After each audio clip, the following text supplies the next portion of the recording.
नमस्कार, मैं हूं दिग्विजय सिंह और आप देख रहे हैं हादसा। किसी ने क्या खूब लिखा है, यूं तो गलत नहीं होते अंदाज चेहरों के, लेकिन लोग वैसे भी नहीं होते जैसे नजर आते हैं। हमारी आज की पहली खबर बिल्कुल ऐसी ही है।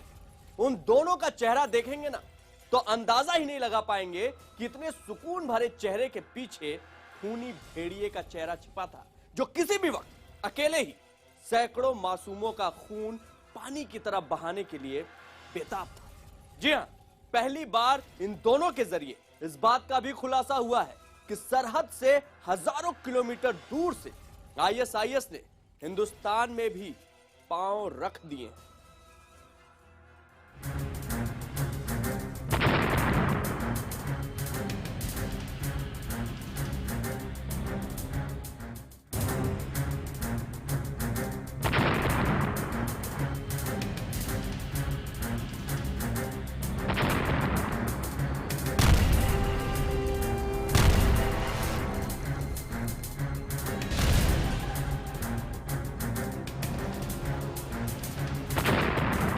13 नवंबर 2015 स्टेड डी फ्रांस का बाटाक्लेन थिएटर, फुटबॉल स्टेडियम, बार, रेस्टोरेंट, आत्मघाती हमलों से दहला समूचा यूरोप। बड़े पैमाने पर शूटिंग और मध्य पेरिस के पास 4 स्थानों पर आत्मघाती हमले, 130 लोगों की मौत और 368 जख्मी। आईएसआईएस का दावा, हमला उसके इशारे पर हुआ। 28 नवंबर 2016 अमेरिका की Ohio state university, Abdul Razak Ali Artan ने चाकू और बंदूक से किया हमला। 1 मरा, 11 घायल। आईएसआईएस ने ली जिम्मेदारी। 19 दिसंबर 2016 जर्मनी में बर्लिन के ब्रिटशेटप्लाज का क्रिसमस मार्केट, ट्यूनीशिया नागरिक 24 साल के अनीस अमरी ने एक ट्रक को अगवा करके उससे भीड़ भाड़ वाले बाजार को रौंदा।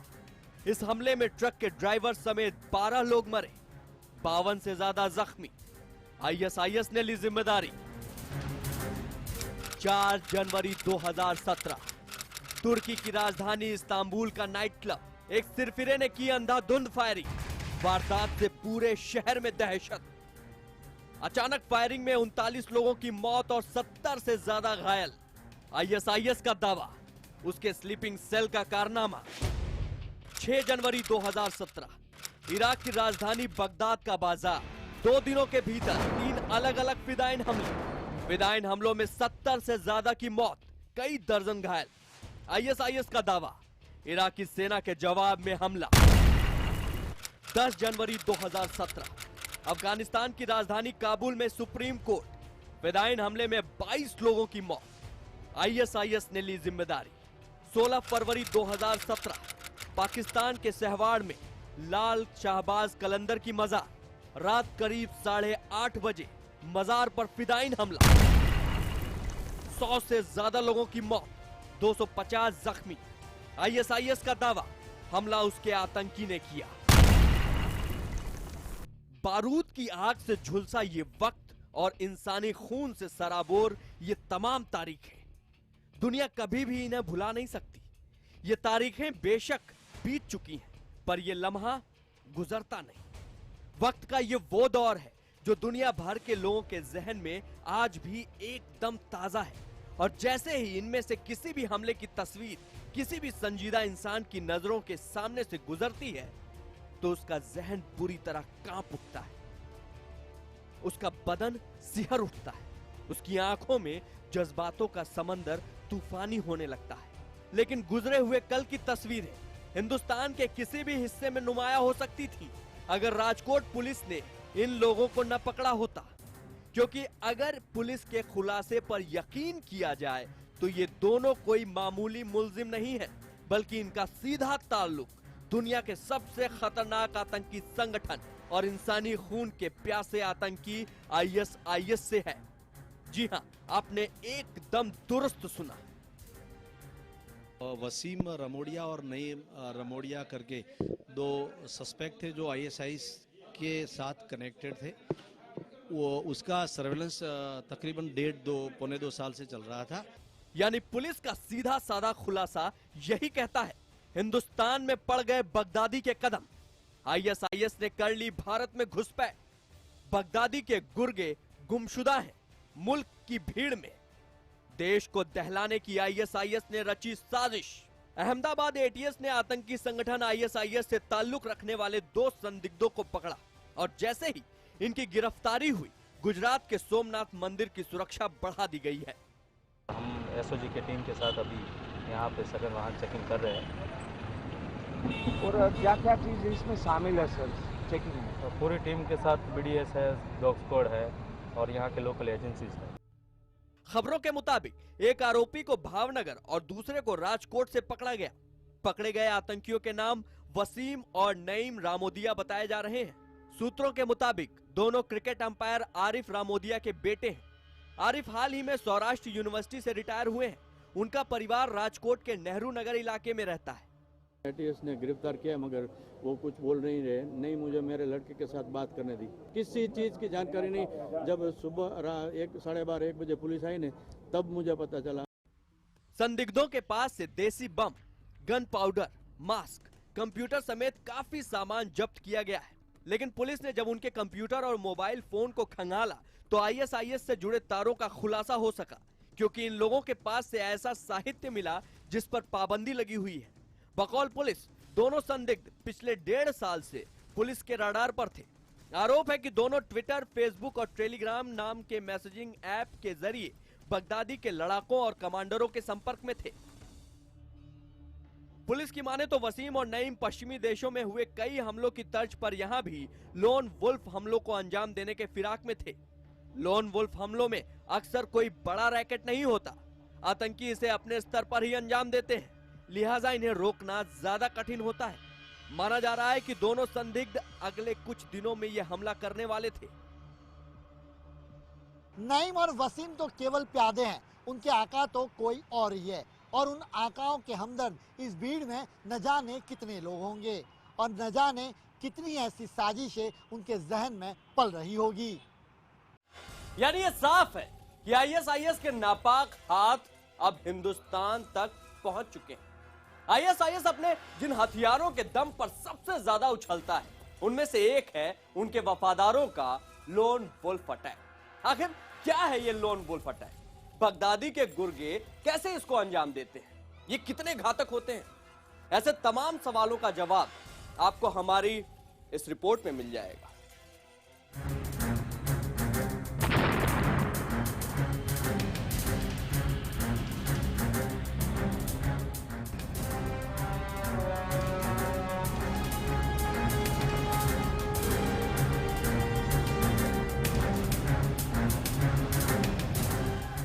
Paris, Munich, Berlin, Istanbul, Ohio और सहवाड़ मजार पाकिस्तान। दुनिया के दामन पर ये नाम महज किसी शहर के नाम नहीं है, बल्कि ये उन जख्मों के भी नाम है जिनकी टीस पूरे संसार को हर दम सालती रहती है। ये ऐसे जख्म हैं जहां इंसान और इंसानियत का खून सरेआम बहाया गया और वो भी दहशत के नाम पर। और इन हमलों में एक ही अक्स उभर कर सामने आया और वो कोई और नहीं था बल्कि दुनिया के सबसे खूंखार और बेरहम आतंकी संगठन आईएसआईएस का मुखिया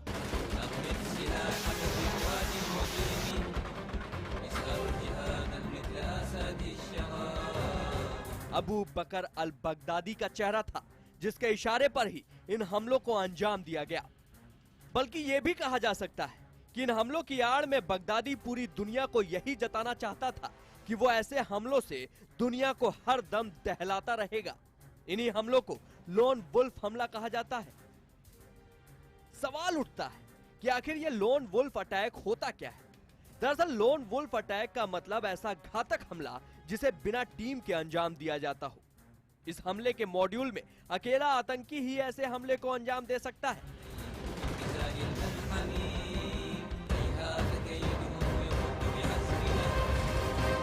जिसमें वो ज्यादा से ज्यादा लोगों को अपनी जद में ले सके। दरअसल लोन वुल्फ अटैक भेड़िए की तरह अकेले हमला करने की रणनीति है। इस अटैक में छोटे हथियारों, चाकुओं, ग्रेनेड का इस्तेमाल किया जाता है। ये ग्रुप लीडर से जुड़े बिना हमला करते हैं। आईएसआईएस की किताब में लोन वुल्फ अटैक का जिक्र है। ऐसे में सुरक्षा एजेंसियों के लिए किसी अकेले आतंकी के काम करने का पता लगाना काफी मुश्किल हो जाता है। हैरानी की बात यह है कि ऐसे हमले काफी कम खर्च में अंजाम दिए जाते हैं।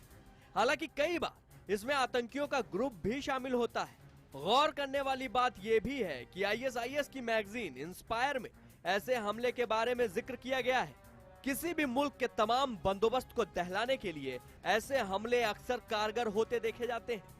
और अब इस्लामिक स्टेट के लड़ाकों के निशाने पर भारत भी आ गया है, जहां उसने ऐसे खौफनाक हमलों की गहरी साजिश रची है जिसे ये दोनों आतंकी अंजाम देने की फिराक में थे।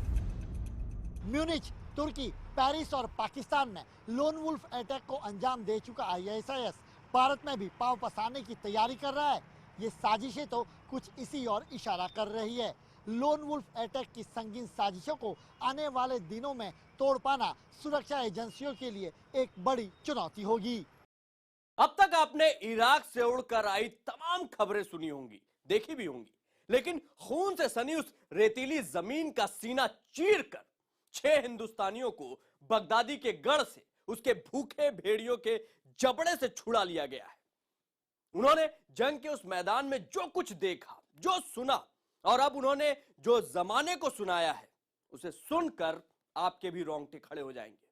उन आजाद भारतीयों में से एक डॉक्टर राम मूर्ति कोसानम भी थे, जिन्होंने आईएसआईएस के साथ बिताए पलों को जस का तस बयां किया है।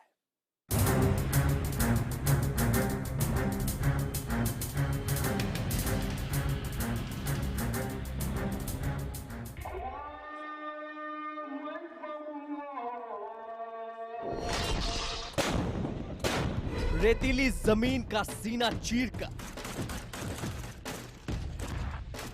खूनी भेड़ियों के जबड़े से बाहर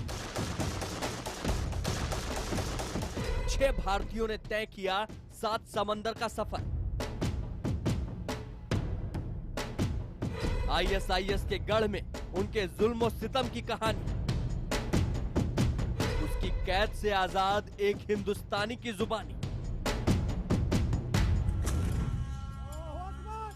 So thankful to our Prime Minister and our Mr. Dowal and his team and other officials, our Indian Embassy in Tripoli. Many thanks. I am in my life I never forget our Indians' help and all our hard works, and they have helped me a lot to come out. मुस्कुराहट की छाव में सुकून की खामोशी लिए ये चेहरा बस पिछले कुछ अरसे से यूं ही खिला खिला रहता है, क्योंकि मौत के मुंह से बाहर आने की खुशी क्या होती है, इनसे बेहतर कोई नहीं जानता। ये कौन है और इनके चेहरे पर खिली खुशी का क्या राज है?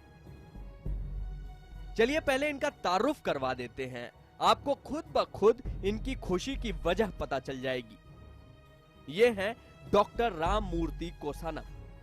राम मूर्ति साहब उन चंद खुशकिस्मत लोगों में से एक हैं जिन्होंने मौत को मात दी,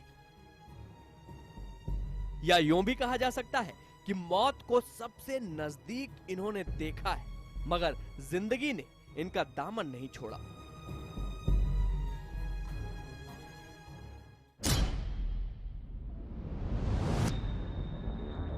डॉक्टर राम मूर्ति कोसानम को इराक में आईएसआईएस के आतंकवादियों के चंगुल से छुड़ाकर हिंदुस्तान वापस लाया गया है। डॉक्टर राम मूर्ति ने बगदादी के भेड़ियों के बीच 18 महीने गुजारे और ये महीने किसी नर्क से कम नहीं रहे। बकौल राम मूर्ति, चूंकि वो डॉक्टर है, इसलिए आईएसआईएस के आतंकियों ने यह सोचा कि किसी न किसी दिन काम आएगा, इसलिए उन्हें जिंदा रखा, यानी इनकी डिग्री ने इन्हें जिंदगी बख्श दी। So many times they requested me to come to the operation theater to help them, but I told them that I am medically trained doctor and I am not a surgically trained person. If I do any mistake, these people will get angry, I told. But they didn't listen. They forced me so many times to come to their operation theaters to help them. But me continuously refused to enter into that theaters. I didn't do any operation on anybody, any patient, or I didn't do any stitches for anybody, or dressing changes or anything like this. In these 2.5 months, my work in organization hospitals, I had a night duty. Doctor Ramamurthy उस पल को सोच सोच कर सिहर उठते हैं जब आतंकवादियों ने उनके मन मुताबिक काम न करने के एवज में 3 गोलियों का तोहफा दिया था। लेकिन इस बात का खास तौर पर ख्याल रखा कि वो जिंदा बने रहे। डॉक्टर मूर्ति ने यह भी खुलासा किया है कि आईएसआईएस के गुर्गे काफी पढ़े लिखे हैं और उन्हें भारत के बारे में बहुत कुछ पता है। इतना ही नहीं, वो अपने खौफनाक सोच को हिंदुस्तान के नौजवानों तक पहुंचाना चाहते हैं। Exactly, if I say in front of me, they didn't discuss anything, but what I understood is they want to spread their ideology of that organization to other parts of the world, including India.